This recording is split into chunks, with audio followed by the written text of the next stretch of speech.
जिस तरह से हम आप बच्चों को ध्यान करने के लिए कहते हैं, तो हमारा कोई विशेष प्रक्रिया हमारी नहीं है। तो एक तरह से निर्बीज है या सबीज है? निर्बीज है। लेकिन हम यह ज़रूर कहते हैं कि अगर आपको ध्यान करना है, आत्मबोध को जागृत करना है, तो यह ज़रूरी नहीं कि आप सबीज यानी आपके पास एक विशेष प्रकार की प्रक्रिया हो, मंत्रोच्चारण हो, वो भी हैं, उसका भी सम्मान करें। लेकिन अगर आप ध्यान से पढ़ते हैं, ध्यान से लिखते हैं, तो एक अक्षर ही तो मंत्र बन सकता है, एक अक्षर ही मंत्र बन जाता है। अमंत्रम अक्षरम नास्ति, नास्ति मूलम अनौषधम, अयोग्य पुरुषो नास्ति, संयोजक तत्र दुर्लभ। यानी कोई भी एक भी ऐसा अक्षर नहीं है जिसमें मंत्र बनने की संभावना ना हो या जो मंत्र नहीं बनता हो। आप लोगों को जब हम अक्षर सिखाते हैं, अक्षर ज्ञान देते हैं, तो हम आपसे आपको यह ज्ञान देते हैं कि आप बड़े बड़े मंत्रोच्चारण के पीछे ना भागें। आते हैं तो बहुत अच्छा, सम्मान करें, आप निर्बीज ध्यान करें। अब मालूम पड़ा? यानी आप निर्बीज ध्यान करें। निर्बीज का मतलब है जब आप खुली आंखों से जब आप पढ़ते हैं, कान खोल के जब सुनते हैं, तो वो एक तरह से ध्यान ही हो जाता है। अमंत्रम अक्षरम नास्ति।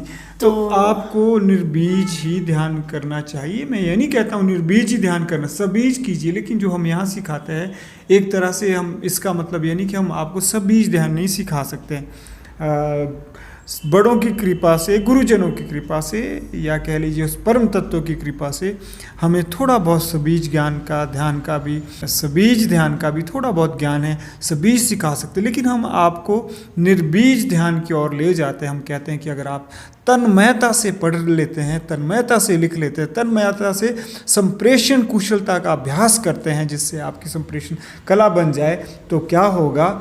वह आपका क्या होगा? वो ध्यान ही होगा। अब बात आती है कि क्या रामायण में भी उसी तरह से मैं बताना चाहूँगा कि 3 भाई हुए हैं, आपको मालूम है, रावण, कुंभकर्ण और विभीषण।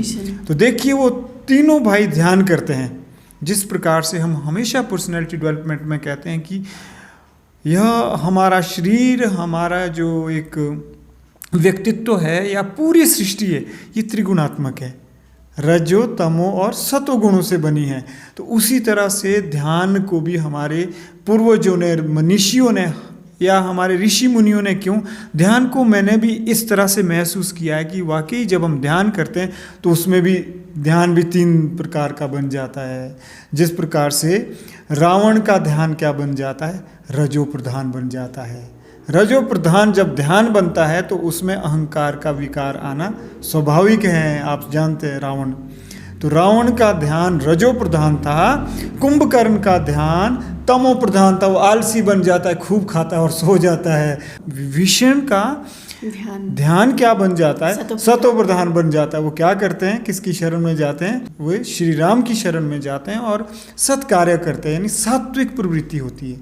तो जो तीसरी तरह की सात्विक प्रवृत्ति है। तो उसी प्रकार से जो आपका प्रश्न था कि क्या जो हमारा योग शास्त्र है वो रामायण से अलग है? क्या योग शास्त्र अलग चीज़ें बताता है? रामायण का वहाँ पे लेख नहीं है या रामायण में योग नहीं है? ऐसा नहीं है। मैं बहुत सारे दृष्टांत आपको बता सकता हूँ जिसमें हमें पता चलता है कि रामायण में जो योग शास्त्र है या ज्ञानार्थ बातें हैं, उनका आचरण हुआ है, चाहे वो राक्षसों द्वारा हुआ हो या फिर देवों द्वारा हुआ हो। दीपावली का संबंध राम से है, राम का रामायण से है, और रामायण का ध्यान, ज्ञान, योग सभी से हैं। और एक छोटी सी बात और मैं कहना चाहूँगा कि ये तो हो गया आसुरी पक्ष, यानी आप कह रही हैं कि रामायण को अगर हम एक साहित्य की तरह देखते हैं तो क्या यह योग शास्त्र से जुड़ा है?